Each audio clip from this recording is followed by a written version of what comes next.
You came back? I wasn't sure you were going to come back. Well, you must be interested in our new Magic Treehouse book. And I'm interested in chapter 2 because the title is Bones. And I'm just wondering, what kind of bones are they?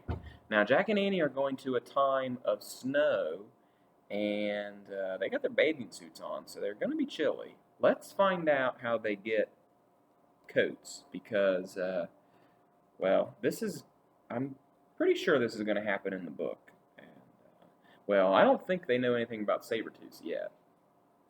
Chapter 2, Bones.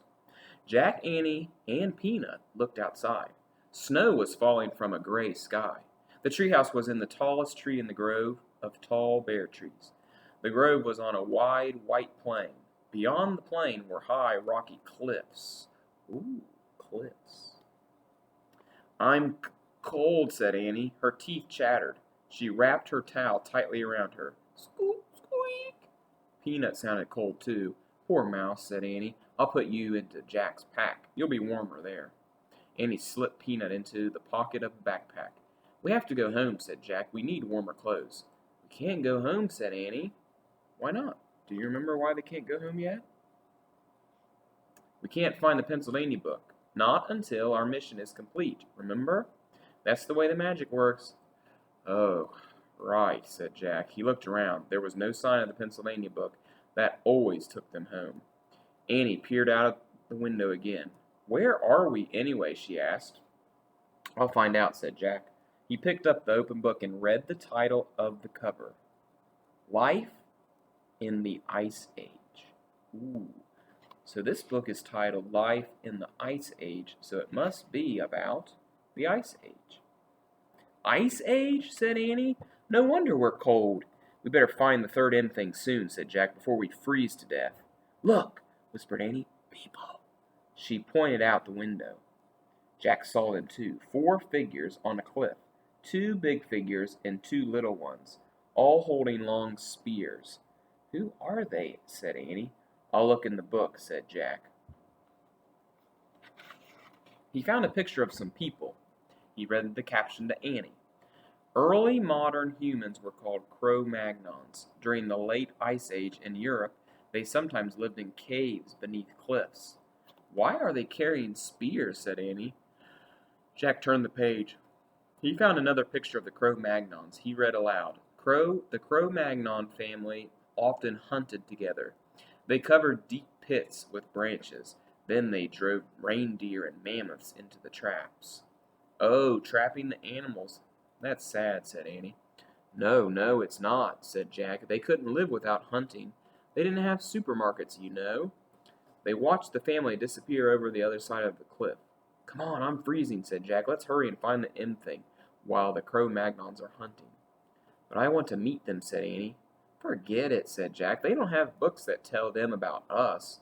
They'll think we're some enemy and hurl their spears. Yikes, said Annie. Jack put his book away. Squeak! Peanut peeked out of the backpack. Stay in there, said Annie. Jack pulled on his pack and started down the rope ladder. Annie followed. On the icy ground they huddled together. The wind was biting. Jack put his towel over his head. Snow blew against his glasses. Hey, Jack, said Annie, look at me. Annie had put on her swimming goggles. Now I can see, she said. Good thinking, said Jack. Now cover your head with your towel. Most of your body heat is lost through your head. Annie wrapped her towel around her head. We should find a cave or someplace warmer, said Jack. I bet there are caves in those cliffs, said Annie. She and Jack started across the white plain. The snow wasn't deep yet, but the wind was blowing hard. I told you, Annie pointed to an opening in the rocks. A cave. They ran to it. Careful, said Jack. They stepped carefully into the shadowy cave.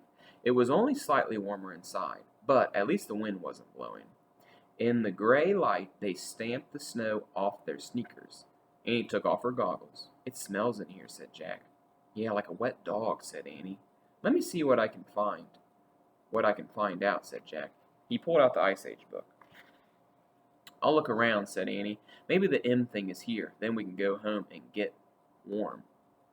Jack stood by the entrance so he could read the book. "This cave is filled with sticks," said Annie. "What?" said Jack. He didn't look up from the book. "No, wait, I think they're bones," said Annie. "Bones?" echoed Jack. "Yeah, lots of them back here, all over the floor." Jack turned the pages of his book. He found a picture of a cave filled with bones. "I hear something," said Annie. Jack read the writing below the picture of the cave. It said, "The great cave bears of the Ice Age were over 8 feet tall.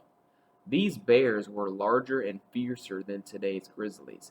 Their caves were filled with the bones of their ancestors." "Annie," whispered Jack, "get back here now." They were in the cave of a great cave bear. Did you hear the title in that chapter? Bones. They said bones a lot. Now, whose bones are they? They're not people's bones. They're bear bones. They're 8 feet tall bear bones. Now, real quick, one thing I love about Jack and Annie books is that they have facts in them. Like, remember in Night of the Castles, the castle book? Remember how the moats surrounded the castles? And moats are made of water, and they have crocodiles in them.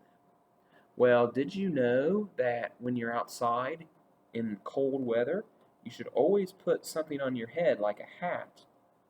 Jack and Annie put their towels around their head because when you're in the cold, heat comes off your body from your head. And if you have a hat on, it keeps the heat on your head so you stay warm. All right. Tomorrow, we'll read chapter 3. Brrr. Well, maybe that's when they're going to get their coats. Bye.